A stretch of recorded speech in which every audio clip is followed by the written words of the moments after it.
Hi, everybody. I am Paul Finkelstein with OMG Talk Show or omgtalk.com, where I love to interview all kinds of small business owners, entrepreneurs, and now inventors. Today, of course, you can see on the screen, we have a special guest. Welcome, Lawrence Hardge. I hope I'm pronouncing that right as well. Correct. How are you today, Lawrence? And welcome to this Lunch and Learn. Yes, I'm doing great. I'm here in Detroit. I'm making preparations to leave today to be available in DC tomorrow, where we'll be making announcements and showing what we're actually doing in Washington DC, utilizing the technology that we are now will be utilizing with Mullins Automotives and a host of other corporations around the world. So we got a whole ton of questions to ask you. This will be kind of a casual, more than your other lives that you watch. A lot of technical videos out there. Let's have some fun. I also saw a bio on your LinkedIn that I asked you. I'd love to read it because it was just inspiring to me. You had put on your LinkedIn, it says, I am a childhood inventor. I'm presently watching my dreams come true. My products have presently aired on national TV infomercials and begun into retail internationally. Products are being sold online and customers globally as well. I'm an inventor, a revelatory technology, as well as wet cell and dry cell applications. I look forward to seeing those applications and usages in the consumer markets globally as well. Inventing not just part of his business, he considers inventing a hobby as well. And I had perfected some energy technologies that you see in today in early 90s. The demand wasn't as great in the 90s as they are today, and I'm blessed to be part of history. I especially love this other quote. I'm on your Facebook, I think it is. I'm humble, never forgotten where I came from. I treat everybody the same no matter what status you are in life. So definitely help me welcome with a big round of applause. Let's see if even this button works here. It's supposed to be an applause button. But who is Lawrence Large? I guess you had me at hello like Jerry Maguire movie, but I know that I think we're more in common than you think. We both like cheddar biscuits. I saw that picture on your Facebook profile, probably in a very long day, and they're pretty addicting as well. You like the cheddar biscuits as well. Yes. Who is your favorite? Who is your favorite inventor?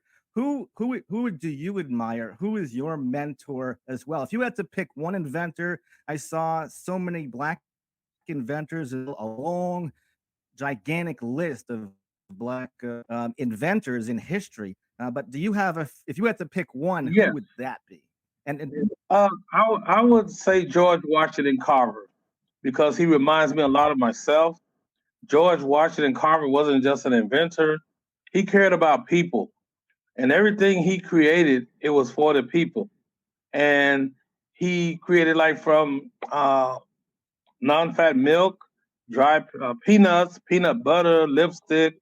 The list goes on.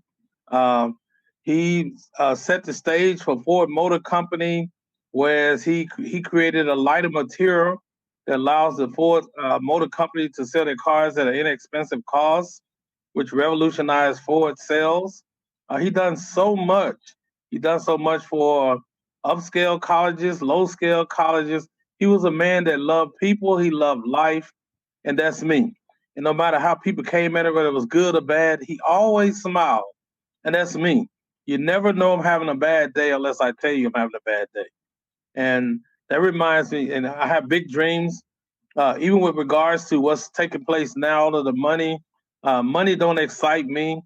I've always lived a mediocre life, and most of the money that I'm receiving, I already sit down with the CPAs and financial advisors.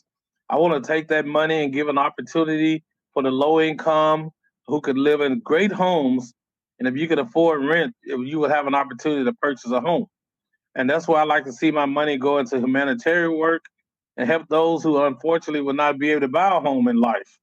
And this way they can live in a good neighborhood, no crime because it'll be secure. I'm being blessed financially where I can provide security.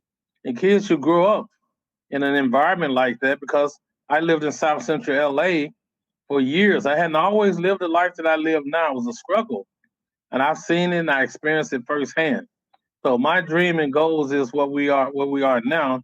And that's what I expressed to Mullins before we went into a deal. I made it clear to them because there was many other companies on the table after all the test results was released. And I had to make my own decision, not those and some of the lawyers who saw dollar signs but didn't care about who would have to actually execute these contracts. Okay. So I chose a company that was an underdog. I talked to a host of their executives, and I want to know firsthand, do you guys care about your shareholders? That's number one. If you look at my past, I've been through a situation and it was greed took place, and the man at the bottom of the totem pole took the fall. But I was gracious once I got my life together, and I went back, paid everyone that lost their monies because of an error that was made, and I had to take responsibility as well. Although I knew nothing about what was going on, the company was in my name. I owned it. So I made the people whole. They were crying because a lot of people were struggling at the time. I paid them who had believed in me, and I felt good about doing it. So I asked Mullins, before I step in this journey, I want to know, do you care about your shareholders, or this is about raising money? Everybody walks away and go lay out on the beach, and people lose their hard-earned money. If that's the case, I'm moving on. I want to see what you have. I want to know what you have, and if it's real. I spent my own money so the shareholders will know. Those 3 months that I was with Mullins and they never made any announcements, I was not under contract with Mullins. I asked Mullins to give me the opportunity because I had already read that they had made promises and they hadn't followed through on it, they hadn't delivered. And I want to know why. And I want to take a company that someone didn't really believe in because of their errors. And part of the reason why they hadn't got to where they wanted to be, well, there were some things lacking and everybody was trying to figure it out. They had good intentions, but the program actually wasn't really in a place where they could start really moving forward. So when I came in, I spent my own money. I paid all the engineers independently from Mullins engineers. Their engineers was on a salary. I paid for my dyno testing, the engineers who work for my company, they are NASA engineers, MET graduates, all of them. And let me make note, I don't have a degree. I'm a high school graduate, son of a father who was a brilliant construction worker who built homes, businesses, who only had a 4th grade education. And I utilize his talent, and that's why I'm so creative, to learn how to do things. And anything that I don't know, I have engineers with degrees, master's degrees, all of that. So I saw shareholders that saw something good in Mullins in the embryo stages. So I had to go see firsthand.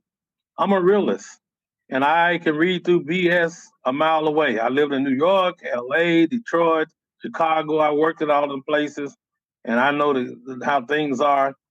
And no disrespect to Detroit, but when you're doing business in Detroit, you better make sure your I's are dotted and your T's are crossed. Because from my experience, I just know sometimes greed have a tendency to kick in. And I'm gonna leave it at that. But since money is not my God, I'm about the people. And we all are here for one common goal.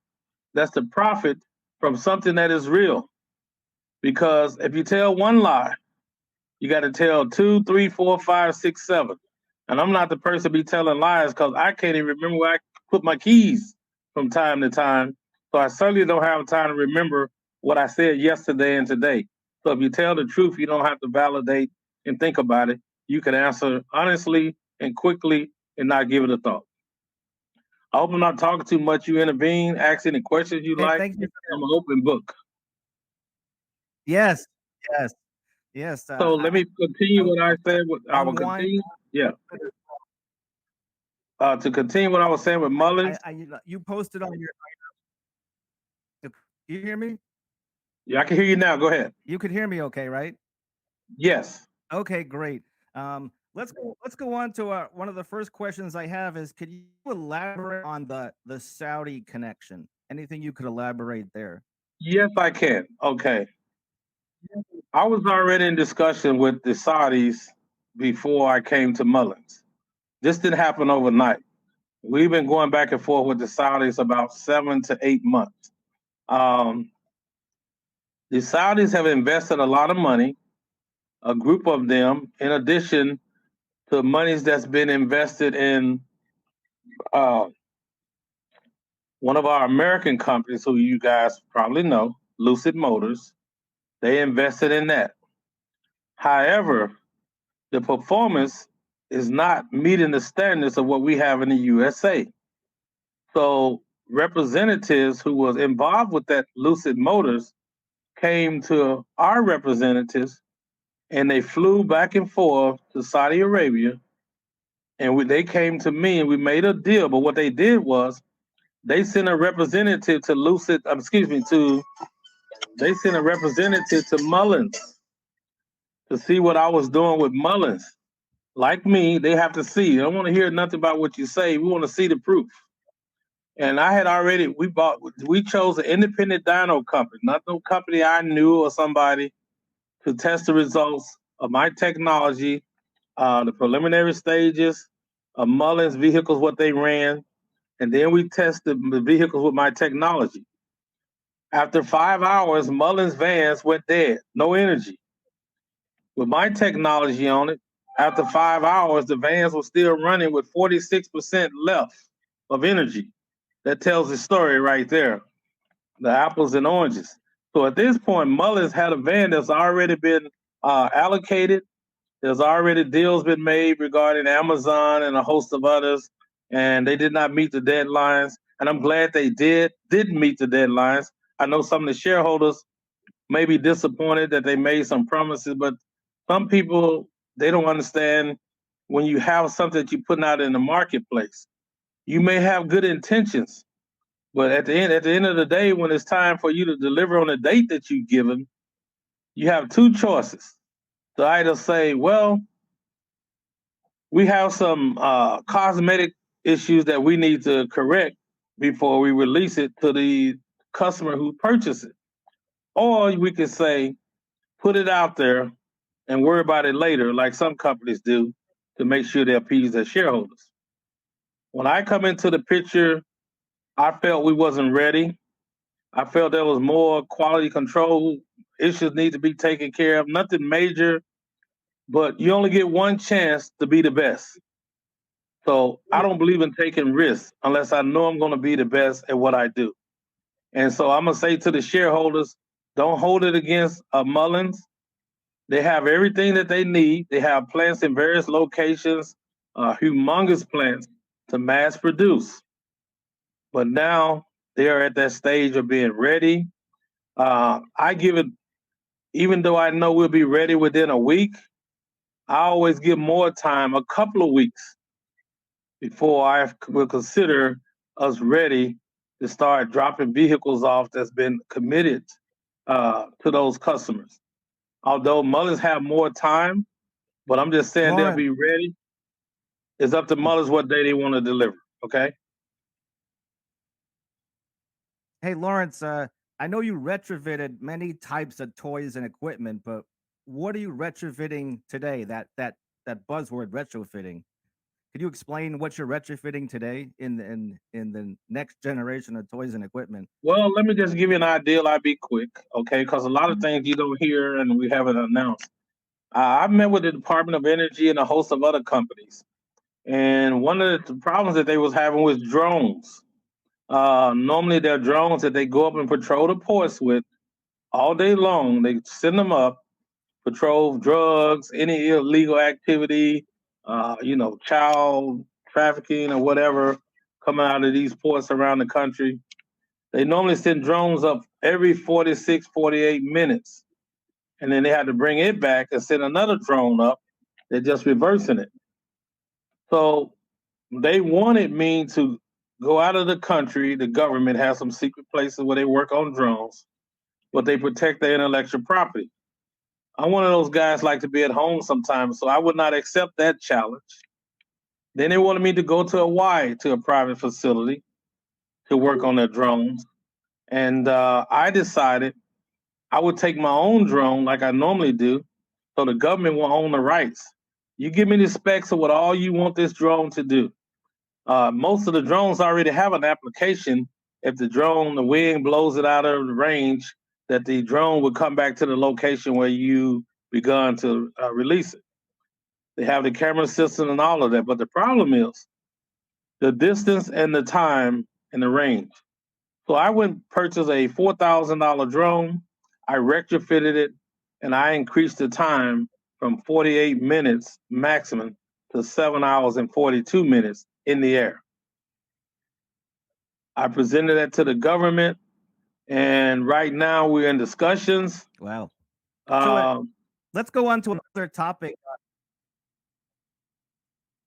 Okay, you're breaking up. Come again, sir. It might be a little bit of a delay, but another topic that I'm curious about is a buzzword that not everybody maybe on this call or video might not be aware of. But could you explain the Advanced Technology Manufacturing Loan Program, or ATM, people call it on Twitter and Facebook? Is that an important thing, the ATM or Advanced Technology Loan Program with the government? Well, let me kind of just elaborate, make sure I'm clearly understanding. The government has a lot of money. They have a lot of programs that's taking place, and it takes a long process. We'll be making an announcement on Monday, so I don't want to say anything out of the way. I want the people with the government to make the announcement, say what they have to say, and I come in and echo it. But I will say they did go out on a search throughout the world. They made announcements for anyone that had a technology related to one that we have with Mullins. They put it in the news, in the paper, all of that. No one came forth with a technology similar or like the one that I have, and the government awarded me a sole source contract. That's about the most I can say about that until after Monday, till on Monday tomorrow. Are we okay with that? Now let's jump on to another topic. Yeah, let's jump on to another topic, which is what non-vehicle applications might you have been tested? You did mention drones, but anything into cell phone batteries or Well, any non-vehicle applications? it would not work. It would not work on a cell phone because a cell phone does not have a motor. Okay, we do build batteries, but the companies have already invested hundreds of millions in their own batteries. So what we decided what we would do, which we were already doing it, I tested a Chevy Bolt. If you look on some of my profiles, I tested a Chevy Bolt because they was having problems with their batteries and the company, their battery supplier. The Chevy Bolts was catching on fire.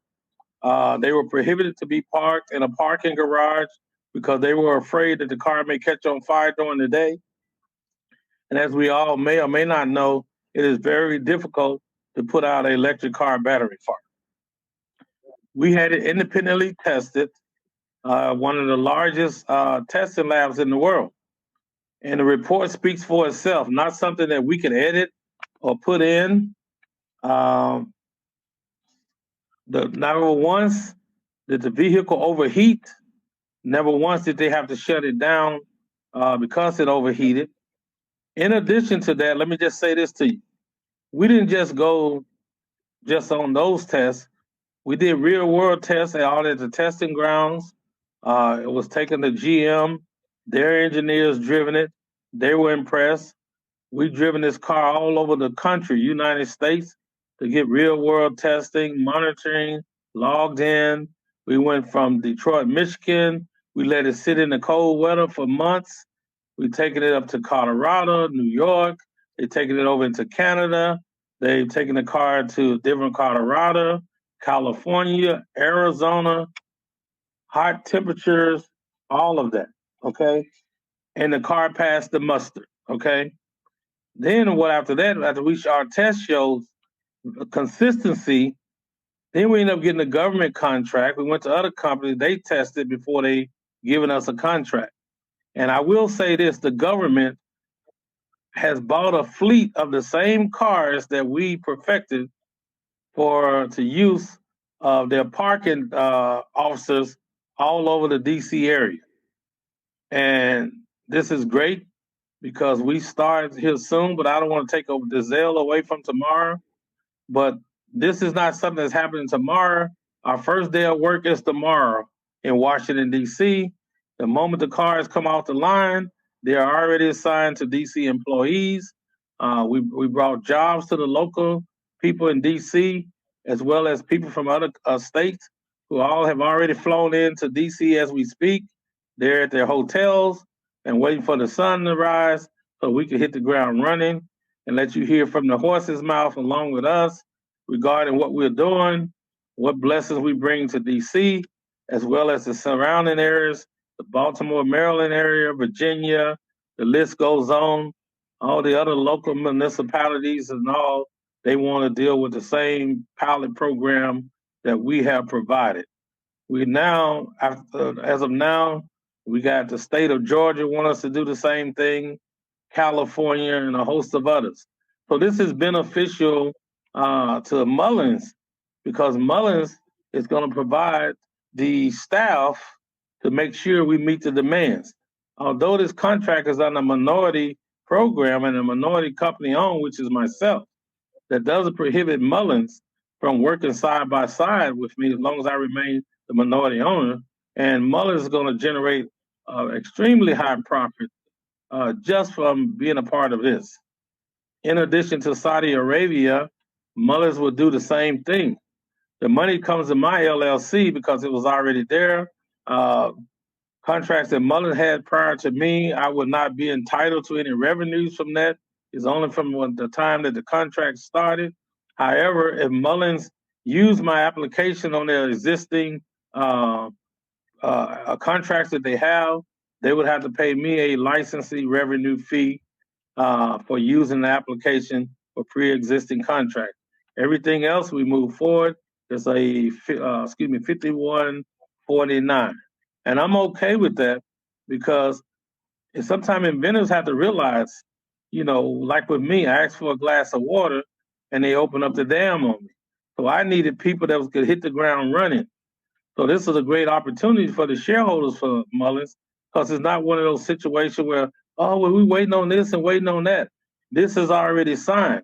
So if you question me about the Saudi Arabia deal, the reason why I'm kind of soft with it, because until they ink the balance of the deal, I don't want to talk about the preliminary.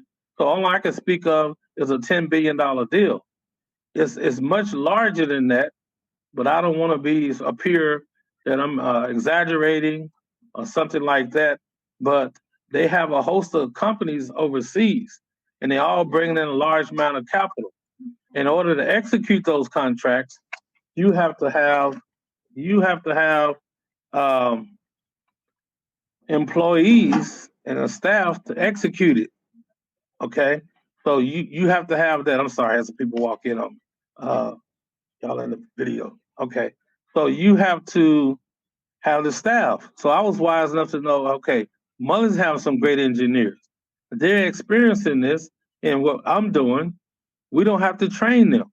Okay, and I'm gonna just keep in mind what's the key to this, because a lot of companies say, okay, there's a lot of EV companies out there, and they're up to date, they're down to Mars. Where's the profit coming from? This is the problem with America today. We have allowed China to bid us out of business because they can create products for 300% less the profit margin of what it costs for us to create something great in the USA. My thinking was bring American jobs back. Like I was brought up, my father, your mothers, your sisters and brothers had great jobs before everything started being manufactured in China. So what's the key to us being successful in America and getting back to high-paying jobs and benefits? Is create a better product for less cost to produce it. And that's what we done. I didn't do nothing in my perspective. A lot of people say that's ingenious.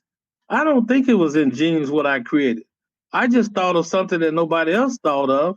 They didn't file a patent on it, and I did. So now I own the rights to it. Okay, so it's kind of like if you spend $100 million trying to come up with a battery, this is not what I did. And some country boy came up with a solution. All you got to do is put a penny in it and connect it to a positive and negative, and your car is going 400 miles. Don't get mad with him. You're going to have to pay him because you didn't think of it. And this is kind of the scenario what I have. So people, they all like in the uproar, like, how did he do this? How did he do this? It was simple to me. If a gasoline car can run 8 hours as long as it has fuel off an alternator, well, hell, created an all-electric alternator. How do we do that? Nobody thought of it. A country boy worked on it, worked on it, worked on it until he perfected it.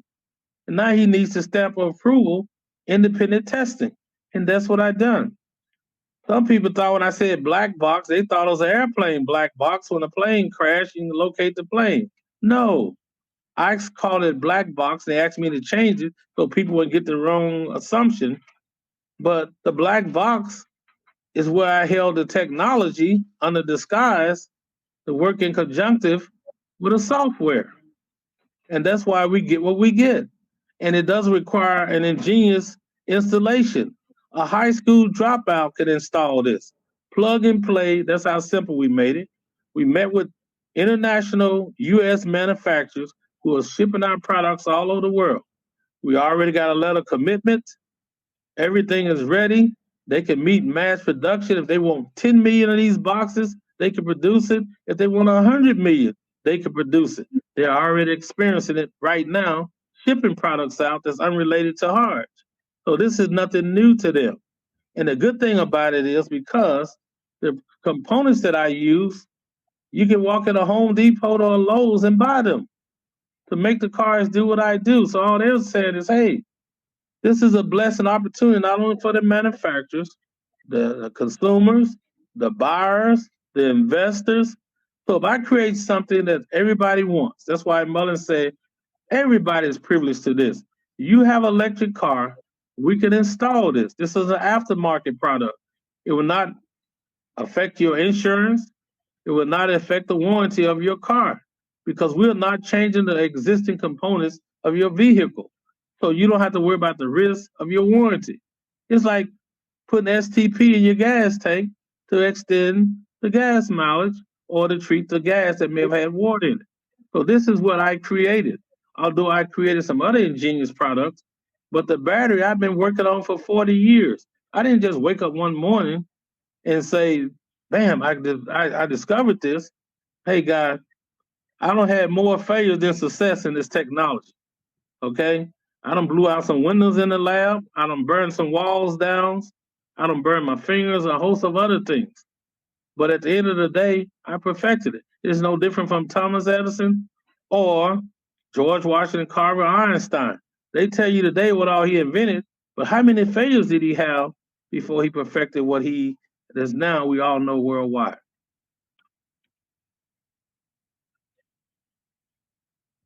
And let me ask you, Lawrence, how did one of our listeners ask me, how did Mullen Stewart, did you find Mullen or did you submit a resume and then you took the job?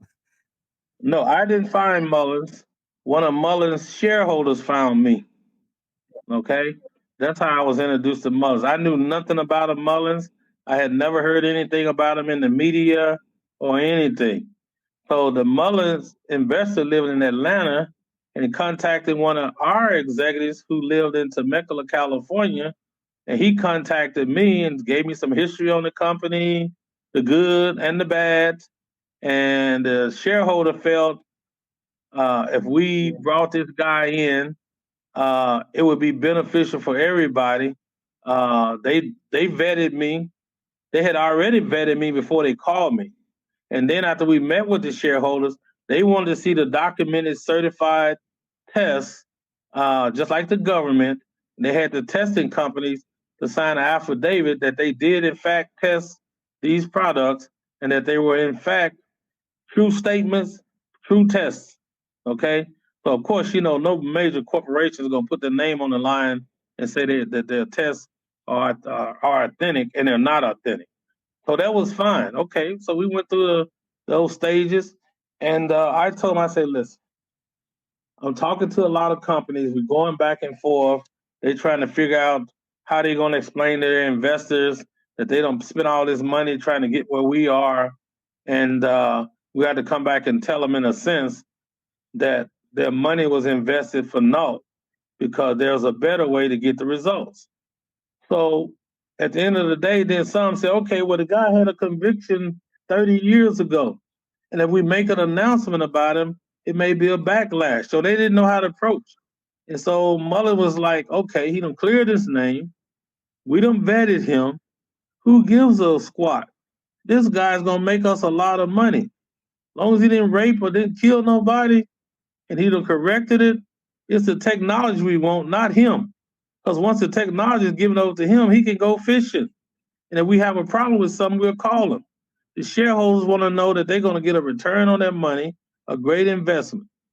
And the CEO, all right, so that's what I'm saying. No, people don't know what goes on behind closed doors.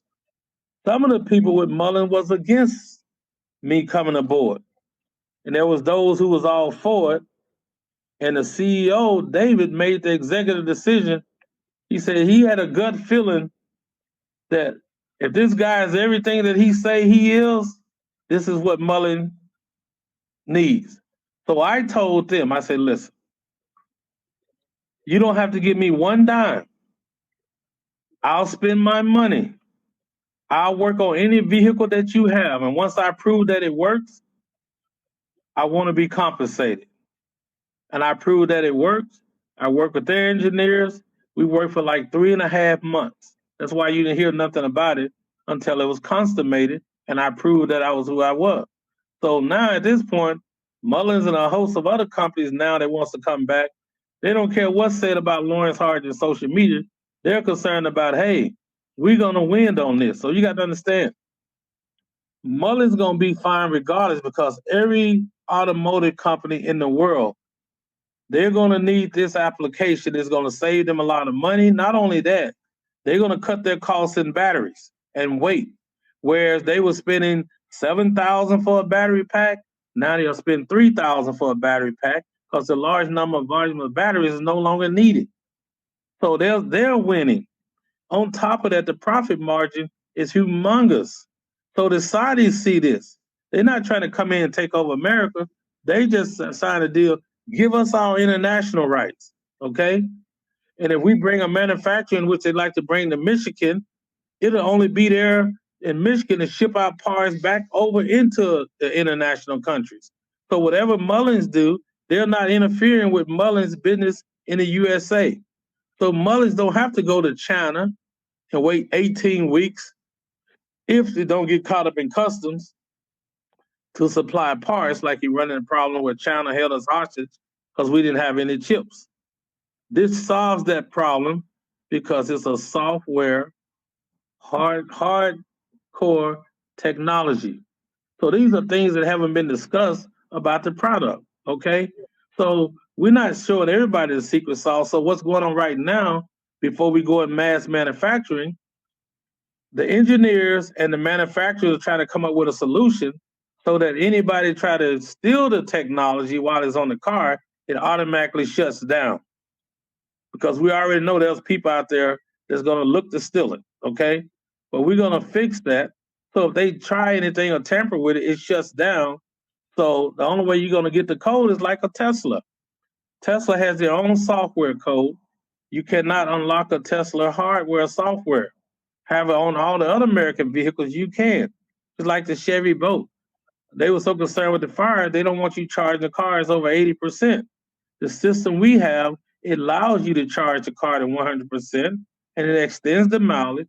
So if you travel, you leave the car parked while you're at work, the energy that you juvenate, if you drove an hour to work, you done created some energy that's stored that will be released back into your car while you're sitting at work. The longer the car sits, the more it rejuvenates. So if you go out of town, you fly from the airport, you're there for 2-3 days, you come back, your car done regained 35% or more recharge. Now, this is not something that I'm just saying over here to hype the shares. This all been tested and proven. So anything that I represent, like I told Mullins, and they love it because they said the man is of integrity.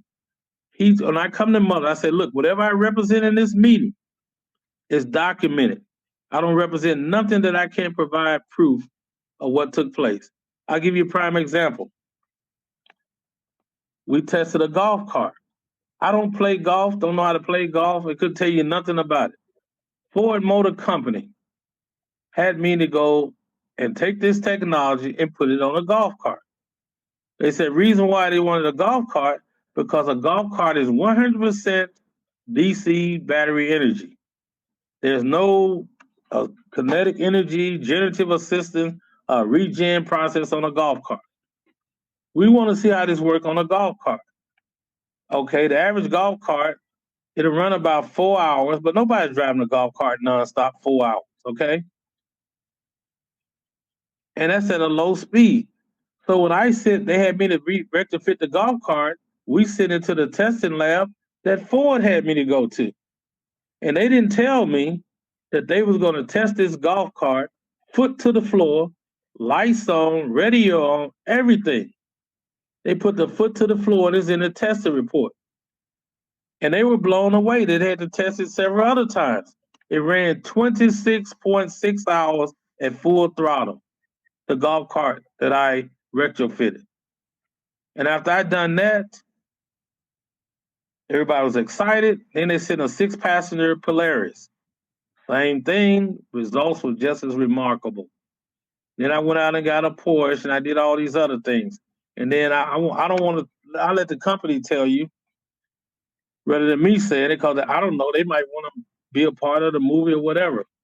But one of the big three said, for every 10% increase that you increase the mileage on the vehicle, it's worth $1 billion to them. I came back with 300%, and they came back and told the lawyers we got to revisit what we represented, because they said it was worth $1 billion for every 10%, and I came back with 300% increase. And this is not fabricated; it's on paper, it's documented, and it's in emails, paperwork, so they can't deny it if it wasn't go public or whatever. Their signatures on it, all of that. So the only reason I'm speaking about it now is because their non-compete and NDA has expired. So I couldn't say anything about these companies prior to now. Now that it has expired, I can speak on it. So this is why you hear it now. So a lot of people say, well, gosh, he invented this. Why the big threes are not running him down? Yes, they are running me down. And even more so now, since all this media news has been broadcasting over the last 4 or 5 days. Okay? And some of them didn't give us opportunity to walk in the door. They had these brilliant engineers that have been milking the system for 10 years, $150,000, $200,000 a year, and haven't solved the problem. They didn't want nobody like me to come in with the solution, because there goes job security out the door. Some of these corporations asking me to come work for them. I hadn't been on a job with Mullins a good week. And they're already trying to buy me from up under Mullins. So what does that tell you? They believe. I've proven myself. Now, I'll let you continue, sir. Yeah, Lawrence, we have time for probably 3 more questions, considering the amount of elaboration you're doing. This next question has your synonymous with EM black box, or it's the energy management module. Has that been tested with a lithium sulfur battery? Anything you want to say about that, or can? We have tested with every type of battery there is. The system is not about the battery. Let me just make sure we have a clear picture of this. It's not about the battery application. It's about the system, okay? This system that we created takes the load off the batteries. As I mentioned to people, we have to be honest with the public, okay? We talk about real-time mileage, okay? Customers who buy electric cars don't want to have battery anxiety. They don't want to worry if, like I said, the mother, the father, the 2 kids, and the dog want to go on a 200-mile trip, and the car is only getting 100 miles. And then we got to stop along the trip along the way and charge the car for another hour. And in some cases, if it's not a Tesla, there's about a 60% chance that when you travel and you almost nearly depleted that battery and you get to the charging station, it's not working. Now, if the nearest charging station is 50 miles away and the one that you're at is not working, you're going to either have to get a hotel, hopefully they fix it by the next day, or have your car towed to the next charging station. And these are the things that we want to take away, and we have taken away with the energy management system. The reason why we call it energy management system, because it manages the energy from the batteries that you have in an existing car. And this is why it works on anything with electric motor, whether it's a golf cart, wheelchair, a drone, or whatever, because it works conjunction with the electric motor and a battery. That's why it doesn't work on cell phones or anything that's just a basic battery system, because there's no way you can rejuvenate it. As we know, you cannot patent perpetual energy, but however, you can patent a system that generates energy. And this is what we've done. And I don't know why some of the big threes with all the genius engineers that they hired to work didn't think of this. And here, a high school graduate from Mississippi, son of a fourth grade, a father with a fourth grade education, created it. But it is what it is. The patent office issued patents for previous patents that I created, and that was in the 90s. So you can only imagine the talent and how advanced I am now with batteries, that I was able to create this much better than the other ones. So your solution is not in the batteries. Solution is in the system, which what Mullins have. And Mullins, they assured me that they're going to do the right thing, and they assured my lawyers they're going to do the right thing. Because I got some lawyers, that's what they live for, to sue somebody for making bad choices. And we don't plan on making any, okay? Sounds good to me. So let's go with two more questions. The famous black box, is it in production, or where will it be made? Right here in the USA. Anything you can The touch on that? manufacturers are here in the USA. And also, we will be in-house manufacturing it, because it'll come in kits from the manufacturers, and our people will put it together and plug and play on any vehicle that comes in. We're on the license deal with. So it'll never be a case where we have to wait for Now, some part company to deliver it. Yes. the last question I had, and then I'll open it up to last thoughts from you. Free time, or time, is a commodity these days, and when you're not through your fan mail or your messages, and I know you have like 2,000 email messages that you're going to reply. I heard you saying Where's to going up every to single 40? one of them, and time is short, of course. Well, as of this morning, it was What is 4,700 your emails. passion I'm sorry. right? Yeah. What is your passion outside of inventing? Outside of inventing, your passion, like good food, family, giving back. Tell us a little bit about you. Yeah, good food, giving back to those that are in need. I love to speak to some of these young people. I have gone around from Tampa, Florida, Jacksonville, spoke to young people. I speak at the high schools to people and tell them, a split second decision could ruin your life. A bad split second decision could ruin your life. Think before you make choices. And that going to jail is not the place you want to go, because once you go to jail, if you don't have God and a good lawyer, you messed up for the rest of your life. So I do that. And then when I'm not doing that, I love to play music. I play drums, I play a guitar, I play saxophone, I write music, and I also write jokes. That's what I do in my pastime. I never done drugs in my life. I'm not an alcoholic. I may drink a glass of wine, one glass, two, you have to drive me home. Okay. So I'm just a simple guy from Mississippi that experienced a good life from New York. Know a lot of celebrities. They love me. They're behind this. You have no idea how many celebrities can't wait to speak on behalf of Lawrence Hardge and the products. And they say they don't know the Lawrence that they know, known for years. So what some of you hear is just what you may hear on the Twitter or whatever, but you're getting it firsthand from me. I don't think I'm better than anyone. I want all the companies to win. That's what I'm saying to you. I don't want to hold on to something and be greedy with it. I want every American company that's building electric vehicles, whether it's a yacht. That's one of the challenges I'm working on now. A real-time 18-wheeler. DC want me to work on buses. They want me to work on all electric street sweepers. All of those things that I love doing. The cars are easy. I just had to show the public that I was capable of doing it. But I like challenges. There's also a program that's been introduced to my lawyers where they already have all electric airplanes, and they called me. I didn't call them. They want me to come in and partner with them on these all electric planes. Right now, they can fly 12 passengers, 400 miles, and now they want to increase that with the technology that I have.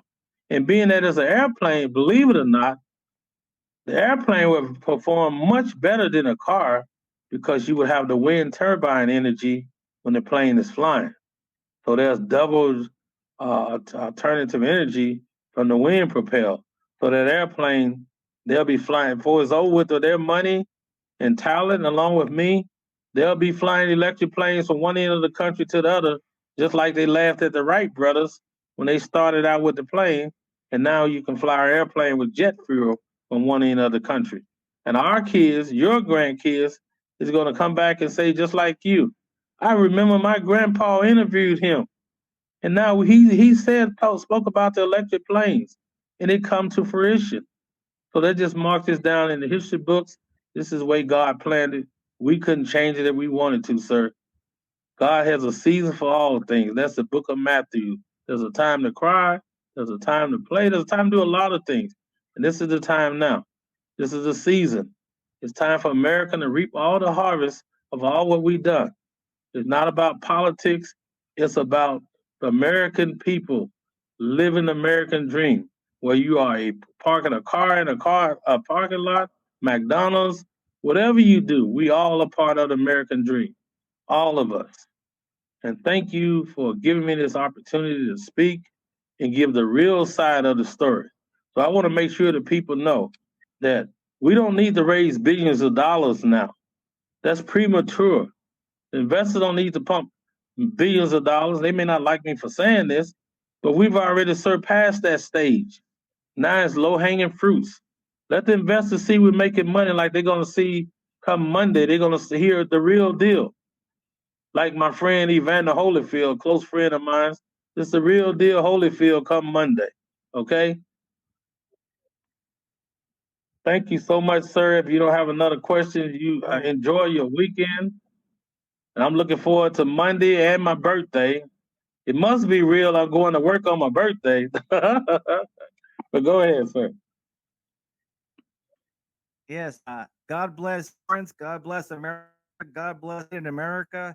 Those are Lawrence's last for today. I'm sure you'll be hearing lots from Lawrence. Just as a recap, he told us earlier on he does like cheddar biscuits at he one glass of wine, but I bet he has more than one cheddar biscuit.